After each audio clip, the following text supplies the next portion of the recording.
Hey there everyone, welcome to Real Conservative News. I'm your host Nathaniel Rajkumar. Starting off, of course, locally here in Trinidad and Tobago, the government has been stepping up its international trade negotiations aiming to ease tariff burdens on local manufacturers. This was revealed by Minister of Planning, Economic Affairs and Development, Dr. Kennedy Singh, who stated that he has been engaging with the United States to address tariff issues that have impacted local exporters. On July 31st of this year, an executive order issued by the White House outlined an increase in the reciprocal tariff rates from 10% to 15% on a range of imports, including goods from Trinidad and Tobago. Those new measures took effect on August 7th. Minister Sarwat Singh says Prime Minister Kamala Persad-Bissessar, who led a recent trip to Washington, D.C., has been negotiating with the United States to resolve tariff issues affecting local manufacturers. I hope and pray that that is really resolved as soon as possible. We need to begin the road to economic recovery. And even though I support Trump's tariffs in certain countries, come on, we are a third world nation that's struggling. Give us a blinder, man. Yes, we know you want equality and fair trade and whatsoever, right? But focus on India and China and Russia and those kind of countries. Not little struggling nations like Trinidad and Tobago, man. Oh gosh, man. Ease we up a little bit now, Trump. Minister of Planning, Economic Affairs and Development, Dr. Kennedy Singh, says Prime Minister Kamala Persad-Bissessar, who led a recent trip to Washington, has been negotiating with the United States to resolve tariff issues affecting local manufacturers. An executive order issued by the White House on July 31st, 2025, outlined an increase in the reciprocal tariff rates from 10% to 15% on a range of imports, including goods from Trinidad and Tobago. Those new measures took effect on August 7th. While wrapping up debate on the budget in the Senate, Minister Sarwat Singh noted that government has not stopped negotiations. That when the Prime Minister visited UN General Assembly in Washington, the Minister of Foreign Affairs did meet with the Commerce Department to talk about tariffs. And we have had ongoing meetings with the U.S. Department of Trade and Commerce referring to the tariffs matters. In fact, we have continued to have those conversations with them and engage with them behind closed doors. Minister Sarwat Singh also laid out a continuous plan to engage the private sector in driving growth across key industries. When it comes to housing and other areas, there is a big role for the private sector. In fact, there is a significant amount of work that we are inviting the private sector to partner with this government to make sure that we can get the requisite growth in other areas. Because as you know, even if we start to build hotels now in Tobago, the tourism sector will take, even if you do that, that contribution to revenue will take time. But we have to make those investments now. We have to start training people. We have to focus on jobs. We have to make sure and get the economy going. As for the manufacturing sector, he said the Exim Bank is being repositioned under the Ministry of Finance to better support local producers. The other thing, of course, is that in the manufacturing sector, the Exim Bank is going to continue to play a very important role and has been moved back to the Ministry of Finance in order to repurpose them to make sure and focus on supporting the manufacturing sector. Meanwhile, he said government will take steps to protect renters from unfair charges, assuring citizens that there will be oversight to ensure that the landlord surcharge is not abused. And I must say that the Rent Assessment Board will continue to play, in fact, will have to play an even more rigorous monitoring role to make sure that the landlord surcharge is not unfairly passed on to other people. And the minister also sought to address concerns during the debate on government's implementation. We do have some things to do, and of course, one of the things that we have been focused on as we get past this budget is to move towards implementation stage, because, as Senator Atz alluded to, a lot rests on our ability to implement the things that we have discussed and put in the budget. Sonolala, TTT News.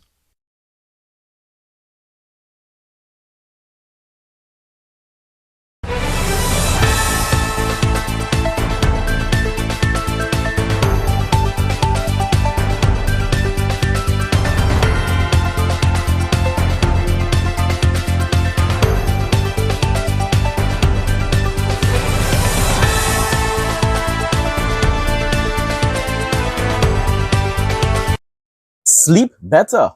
Say goodbye to stiff necks, headaches, and restless nights. Our premium cervical pillow is designed to perfectly support your neck and spine, keeping your body aligned while you sleep. Soft yet firm, it adapts to your shape, giving you ultimate comfort and deep, rejuvenating rest. Whether you sleep on your back, side, or stomach, this pillow reduces pressure points, eases tension, and helps you wake up feeling refreshed and ready to conquer the day. Invest in your sleep. Your neck will thank you. WhatsApp 762-6589 to place your order and feel the difference from the very first night. The initial $5 million in capital from government to establish a women's health fund will be used to launch a pilot program for the distribution of free menstrual kits in educational institutes. This was revealed by Parliamentary Secretary in the Ministry of the People's Social Development and Family Services, Dr. Natalie Chaitan Maraj, during the debate on the 2026 budget in the Senate on Monday. She emphasized the urgency of the issue and the government's commitment to tackling it head on. I think that really is a good initiative. Intervention has been championed and driven by the government since its assumption of office in April. Madam Vice President, as a ministry, we recognize the helplessness of women and girls who cannot afford these basic hygiene products, and that this tragedy undermines their health, dignity, and most critically, their educational and economic opportunities. No young girl should face the embarrassment of having to ask a friend for a pad, pretending that she forgot hers at home when the reality is that she didn't have enough of her own. He added that the initiative will be supported by sensitization campaigns and a national workplace survey to inform future policy. Vital initiative reflecting the compassionate vision of this administration.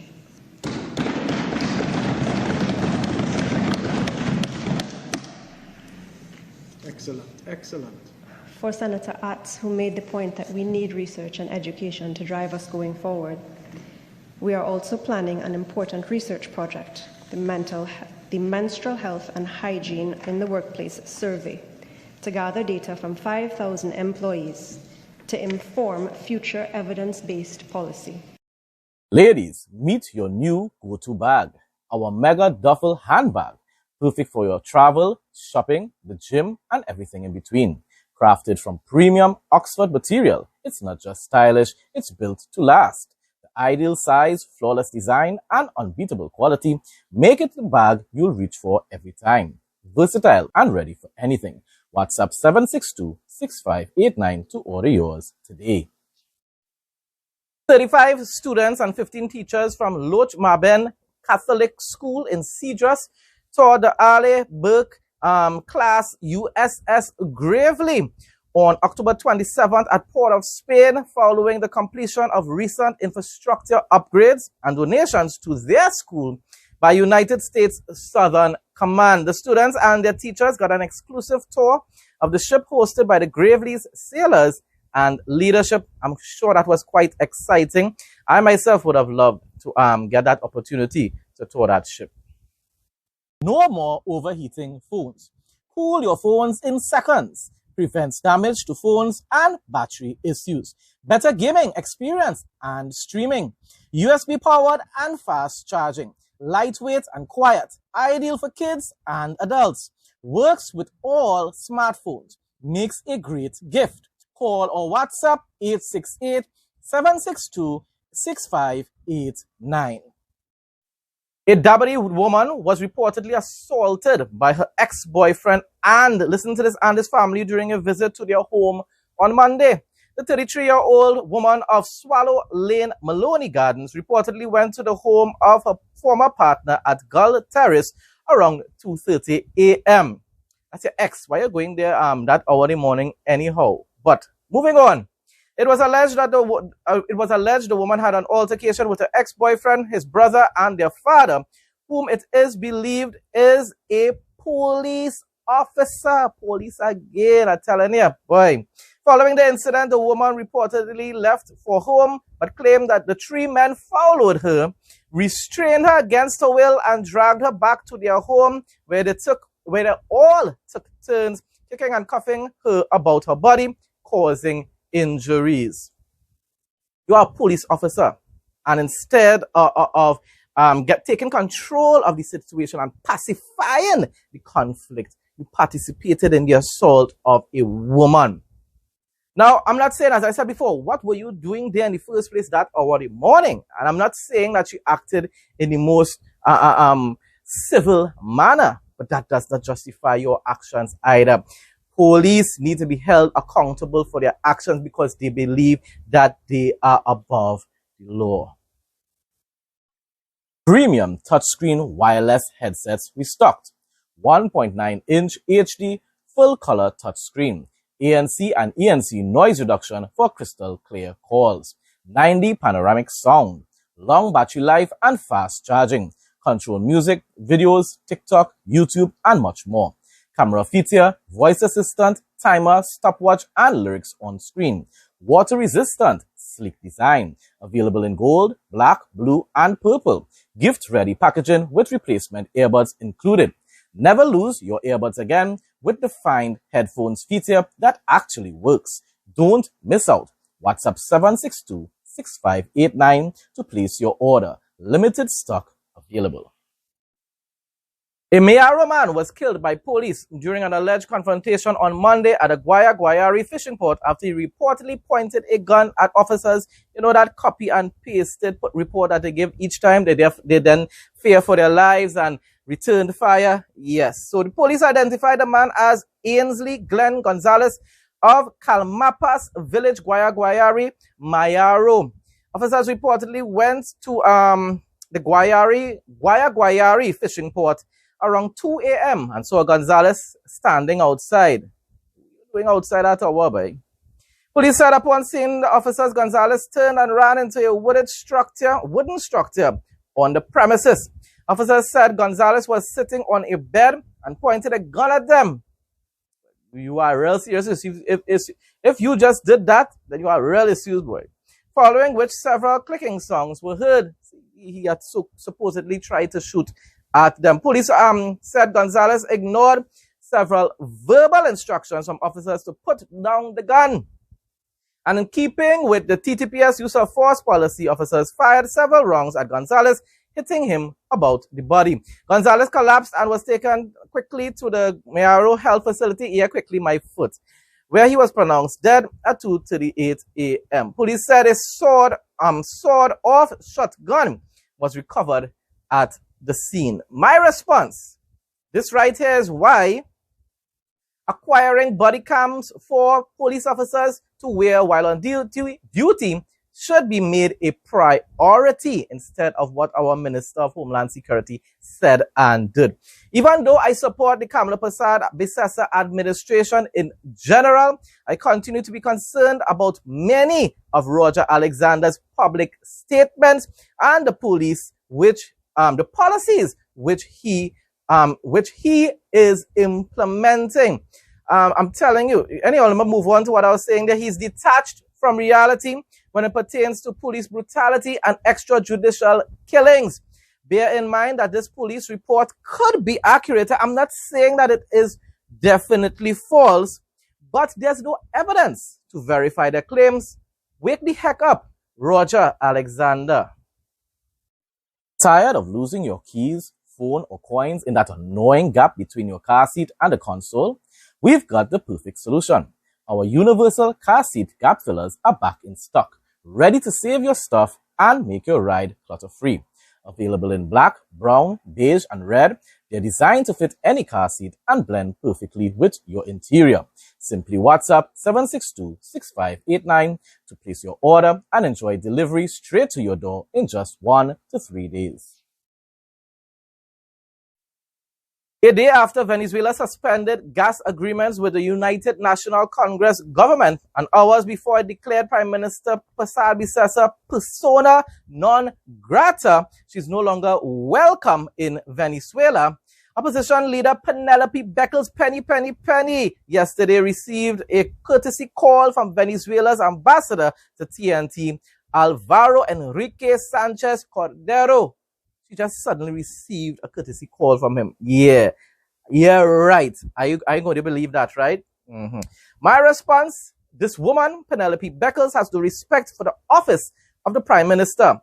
First, Penny decided to visit the USA while Prime Minister Kamala was attending the UN meeting or conference, and now she's undermining our leader's authority by holding discussions with members of the hostile Maduro regime. This is not just having some sort of discussions and because you disagree with the Prime Minister on normal issues, people. We're talking about a very serious issue here. You're supposed to be standing with your government against a hostile criminal regime like the Maduro regime. It's one thing, listen to this, it's one thing to write letters of complaints if a country's leader is violating citizens' constitutional rights the way the PNM did during the C-19 period. Because Kamala Persad did do that. And you remember the PNMIs were saying that was unpatriotic and wrong. Eh? All of a sudden now, what they are doing is not wrong. But I went on to say, but to hold talks with Venezuelan officials during a time when they are making threats, serious verbal threats, and false allegations accusing us of attempting an insurrection in Venezuela against our peoples is beyond despicable and shallow. This also goes far beyond respect, because I said about the respect aspect of it, but the PNMites will say, but Kamala did similar, but not the same people. So I said this also goes far beyond respect, but shows how tribal and evil the hearts of PNM politicians really are. Instead of acknowledging that Maduro is a tyrant and also a narco-terrorist, wanted for narco-terrorism, people, these devils choose to declare support for the Venezuelan leader and instead criticize our most powerful ally in the US, which is the USA.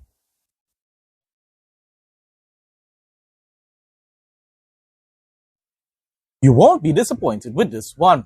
Look and feel great every day. Painless trimming with no pulling of hair guaranteed.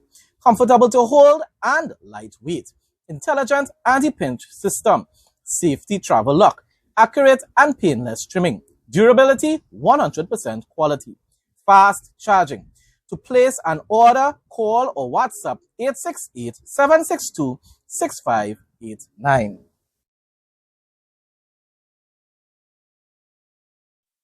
Moving on to regional news, and we're starting off with Jamaica. Hurricane Melissa is now among the most powerful Atlantic hurricanes on record.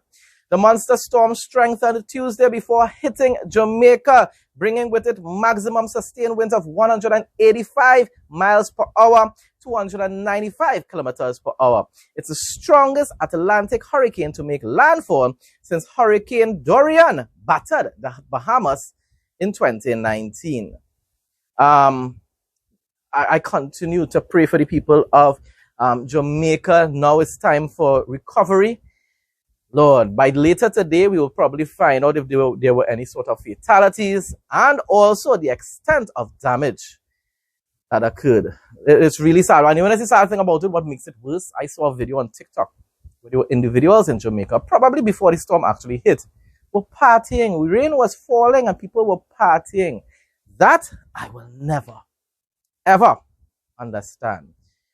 Police should have shut down that party in the first place. But anyhow, another report from Jamaica. Hurricane Melissa tore through Jamaica's western parishes on Tuesday, leaving behind widespread destruction, catastrophic flooding, and crippling infrastructure damage in what officials are calling the most powerful storm ever to hit the island. Making landfall near New Hope, Westmoreland around noon as a Category 5 hurricane, Melissa dumped more than 30 inches of rain across sections of the island. Ferocious winds toppled power lines. I saw a video of it. If you see, as I said, power lines just fall. Uprooted trees and ripped roofs from homes and public buildings, damaging at least 4 hospitals. That's supposed to be a safe area, a safe zone in its wake. Wow, I'm telling you, definitely Jamaica is going to need assistance from their Caribbean neighbors in recovering from this horrific Storm Melissa.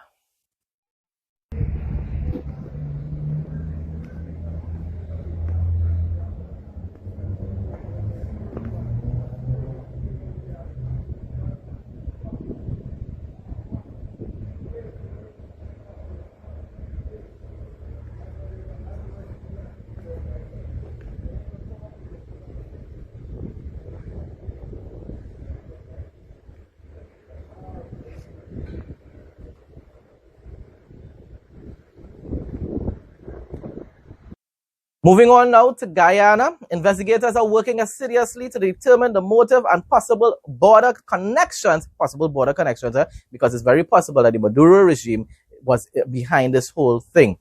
Behind last Sunday's explosion at the mobile fuel station on Regent Street, Georgetown, which resulted in 6-year-old Soraya Bonne's life tragically ending, and 4 others being left injured, a little baby girl, innocent child, losing her life. So because of a terrorist attack. That was a terrorist attack, people. So far, a total of 9 persons, including the prime suspect, are now in custody. I hope that if sufficient evidence is acquired in order to ensure that particular guy and the main suspect is tried and convicted quickly as possible and given rope justice. President Irfan Ali reaffirms Guyana's solidarity with Jamaica in wake of Hurricane Melissa.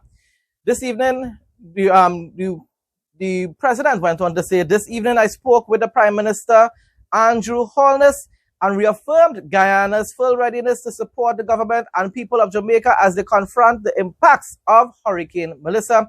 I assured the Prime Minister that the government and people of Guyana stand in solidarity with Jamaica and that our love, prayers, and every form of support remain with them during this difficult time."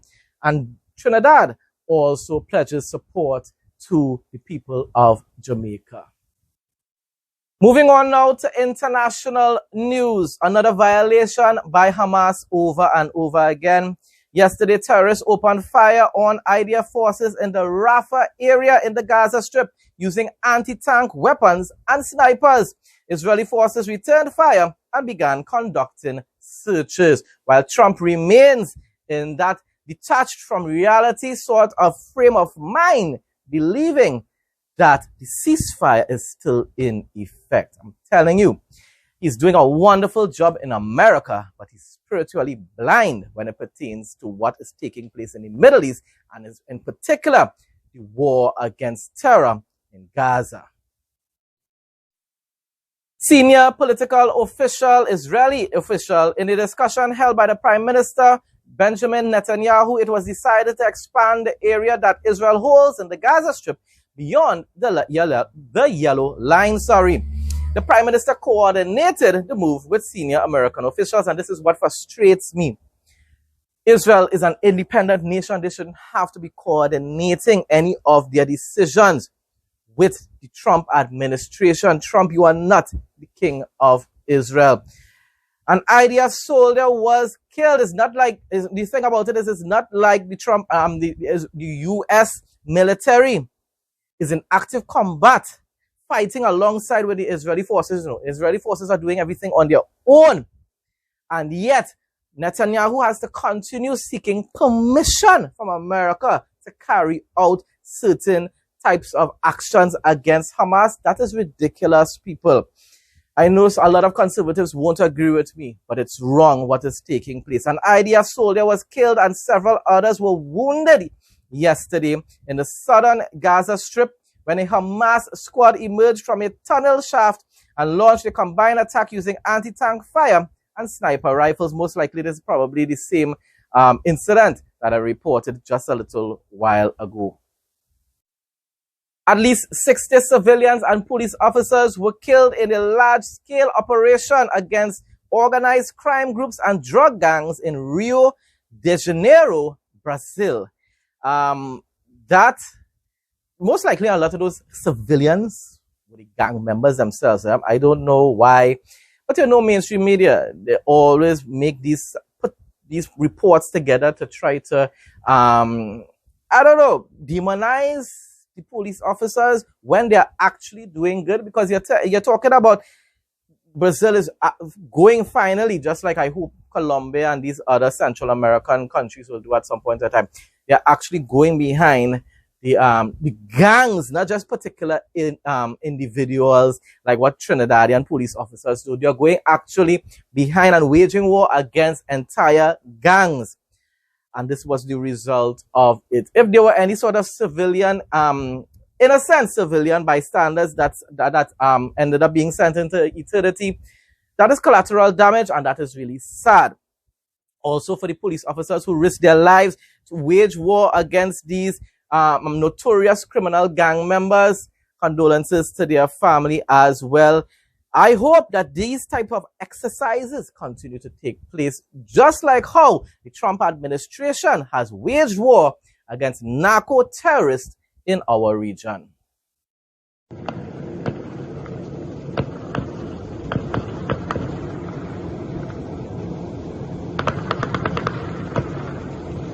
Chuva de tiro, hein?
Ladies, meet your new go-to bag, our mega duffel handbag, perfect for your travel, shopping, the gym, and everything in between. Crafted from premium Oxford material, it's not just stylish, it's built to last. The ideal size, flawless design, and unbeatable quality make it the bag you'll reach for every time. Versatile and ready for anything. WhatsApp 762-6589 to order yours today. Folks, that brings us to the end of today's news report. Thanks again to everyone who continues to support my content. Please like, comment, share, and subscribe. Stay blessed and stay safe, most of all, in Jesus' name.